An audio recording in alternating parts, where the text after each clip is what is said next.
मर्यादा, धर्म और प्रेम की अमर गाथा। यह कथा प्रारंभ होती है अयोध्या से। अयोध्या के राजा दशरथ को संतान का सुख नहीं था। उन्होंने पुत्रेष्ठ यज्ञ किया। तभी रानी कौशल्या को राम, कैकेयी को भरत और सुमित्रा को लक्ष्मण और शत्रुघ्न की प्राप्ति हुई। फिर कुछ सालों बाद एक दिन महर्षि विश्वामित्र अयोध्या आए और राजा दशरथ से बोले, राजा दशरथ, मुझे राम लक्ष्मण की आवश्यकता है। राक्षस मेरे यज्ञों को बाधित करते हैं। राम तो अभी बालक हैं राजन। राम बालक नहीं, वे स्वयं धर्मावतार हैं। फिर वन में राम ने ताड़का का संहार किया, राक्षसों को पराजित कर ऋषियों को यज्ञ की रक्षा दी। धर्म की रक्षा हेतु अधर्म का नाश आवश्यक है। फिर एक दिन मिथिला में जनक महाराज ने सीता स्वयंवर की घोषणा की।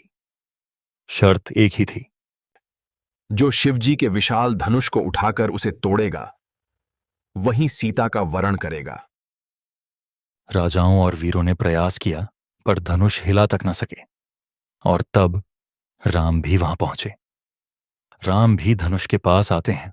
हे प्रभु शिव, आपकी कृपा से ही यह संभव होगा। राम धनुष उठाते हैं और जैसे ही खींचते हैं, धनुष टूट जाता है। महानायक राम ने शिव धनुष तोड़ दिया। सीता अब राम की अर्धांगिनी होंगी। प्रभु, मैं आपको पति रूप में वरण करती हूं। राम द्वारा शिव धनुष तोड़ते ही भृगुकुल के तेजस्वी परशुराम क्रोध से सभा में आए, आंखों में ज्वाला, हाथ में फरसा। कौन है वो जिसने भगवान शंकर के धनुष को तोड़ा? मैं उसका घमंड अभी चूर कर दूंगा। भगवान, धनुष अपने आप टूट गया। मेरा उद्देश्य अपमान करना नहीं था। यदि तुम वीर हो तो यह विष्णु का धनुष तानो।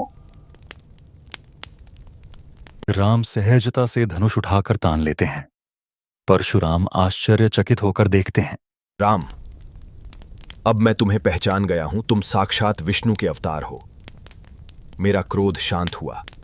राम और सीता के विवाह के बाद आखिर वह दिन भी आ ही गया, जब अयोध्या के प्राण रघुकुल के गौरव राम का राज्याभिषेक होना था। सारा नगर दीपों से जगमगा उठा। हर मुख पर मुस्कान थी और हर हृदय में राम के राज तिलक का उत्सव। पर नियति ने इस उत्सव में दुख की छाया डालने का निर्णय कर लिया था। महाराज, अब समय आ गया है मेरे 2 वरदान पूरा करने का। देवी, जो कहोगी दूंगा, पर मांग क्या रही हो? पहला वरदान भरत को राजगद्दी, दूसरा वरदान राम को 14 वर्ष का वनवास। राम, मेरा प्राण है वो, ये मत मांगो।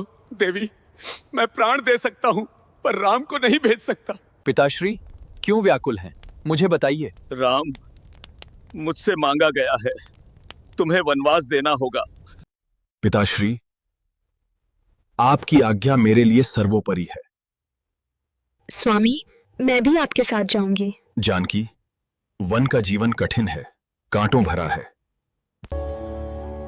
आपके चरणों की छाया ही मेरे लिए सबसे बड़ा सुख है। भैया, मैं भी साथ चलूंगा। राजमहल के वैभव से मुझे मोह नहीं। मैं आपकी सेवा करूंगा। राम ने पिता के वचन को धर्म समझकर सहजता से स्वीकार किया। और फिर राम, सीता और लक्ष्मण ने राजसी वस्त्र त्याग कर साधारण वेश में अयोध्या को प्रणाम किया और वन की ओर प्रस्थान किया। पीछे छूट गई रोती हुई अयोध्या, और आगे था केवल धर्म, तपस्या और त्याग का मार्ग।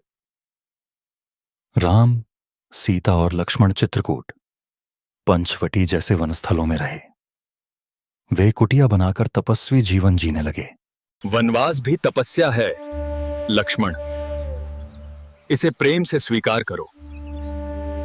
वनवास के दिनों में एक दिन रावण की बहन शूर्पणखा राम को देख मोहित हो गई और राम के पास जाकर बोली, आर्यपुत्र,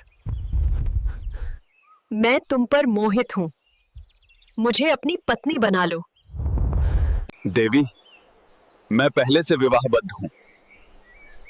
तुम चाहो तो मेरे भाई लक्ष्मण से कहो। वीर, मुझे अपना लो। मैं तो सेवक हूं, मेरे लिए तो मेरे भाई ही योग्य हैं। शूर्पणखा क्रोध से लाल होकर सीता की ओर झपटती है। तुम ही हो इस सब की जड़। मैं तुम्हें नष्ट कर दूंगी।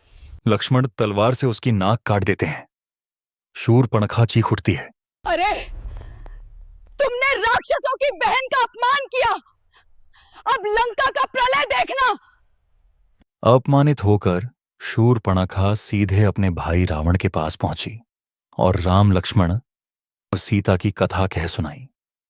रावण के हृदय में अहंकार और वासना की ज्वाला भड़की और वही सीता हरण की योजना लेकर वन की ओर चल पड़ा।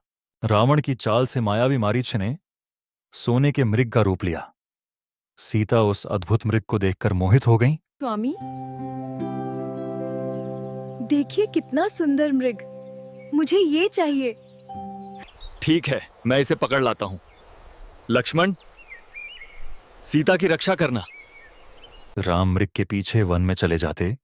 मारीच ने राम की आवाज में पुकारा, लक्ष्मण! लक्ष्मण! लक्ष्मण, तुम सुन नहीं रहे। भैया संकट में हैं, जल्दी जाओ। माता, प्रभु को कोई संकट नहीं हो सकता। ये मायाजाल है। यदि तुम न गए तो मैं तुम्हें श्राप दूंगी। माता, इस रेखा को पार मत करना। कोई भी राक्षस इसे लांग नहीं सकता। और तभी रावण साधु का वेश धरकर कुटिया के बाहर आया। देवी, मुझे भिक्षा चाहिए। माता सीता लक्ष्मण रेखा लांघ कर बाहर आ जाती हैं और जैसे ही वे बाहर आती हैं, रावण अपना असली रूप धारण कर लेता है। मैं लंकापति रावण हूं, अब तुम मेरी हो। यदि तुम्हें मेरे साथ चलना ही होगा।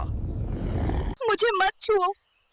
मेरे प्रभु राम के बिना मैं जीवित नहीं रह पाऊंगी। राम तुम्हें बचा नहीं पाएंगे।